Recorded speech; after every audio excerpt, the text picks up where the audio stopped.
Les méthodes concernant le travail sur la douleur.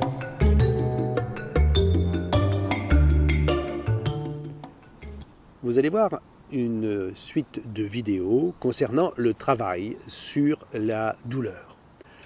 L'hypnose permet vraiment de travailler sur la douleur. Là, on va surtout insister sur les systèmes d'auto-hypnose, travail sur soi, et le travail sur la douleur.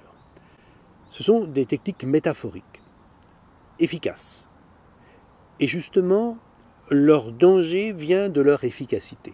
Souvent, quand on travaille sur soi, on imagine que ça ne va pas forcément être très très efficace. Mais le travail sur la douleur s'avère, avec le temps, extrêmement efficace, mais c'est aussi son danger. Parce qu'une douleur, c'est un message du corps, et il a son importance.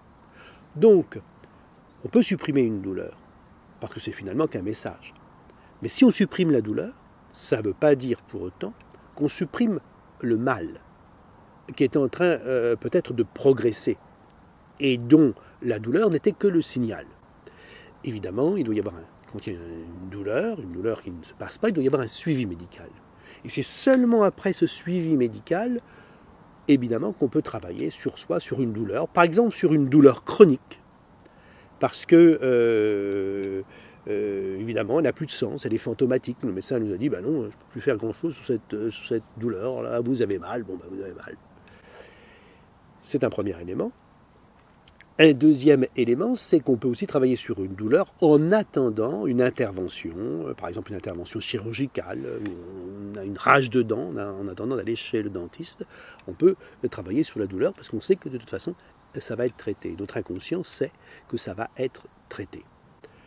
Donc, vous allez découvrir dans les vidéos qui vont suivre un certain nombre de techniques métaphoriques qui vont consister bien souvent à générer des images, des métaphores. La métaphore par exemple d'une radio que l'on augmente ou que l'on diminue, en même temps que s'augmente ou que se diminue la douleur. Les extériorisations de la douleur qui deviennent comme des objets sur lesquels on travaille. Ce sont des techniques métaphoriques, ça veut dire qu'elles permettent de finalement redonner du mouvement là où il y avait de l'immobilité. Parce que quand on a une douleur, on imagine qu'on ne peut absolument rien faire sur cette douleur. On est comme que coincé avec cette douleur, immobilisé. Et il n'y a plus de mouvement. Il y a de la rigidité et de la souffrance. Le fait de pouvoir agir sur sa douleur, le fait de devenir actif alors qu'on était simplement passif, subissant la douleur, eh bien c'est déjà un propre signal sur nos états intérieurs. On reprend possession finalement de notre corps. On n'est plus la victime. Quelque part, on devient acteur. C'est déjà un premier point, un premier message qui est envoyé à notre psychisme. Et puis, on recrée du mouvement, là où il y avait de la rigidité. Ça veut dire que toutes les métaphores vont être sur l'idée de la progression. L'hypnose, c'est toujours remettre de la fluidité du mouvement. C'est pour ça que c'est toujours dans la progression. C'est pour ça qu'il y a toujours ces formules de plus en plus, de mieux en mieux.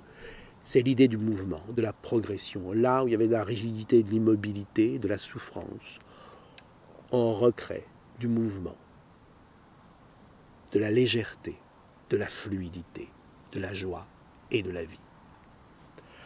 Alors, je vous laisse découvrir ces prochaines vidéos sur le travail, sur la douleur.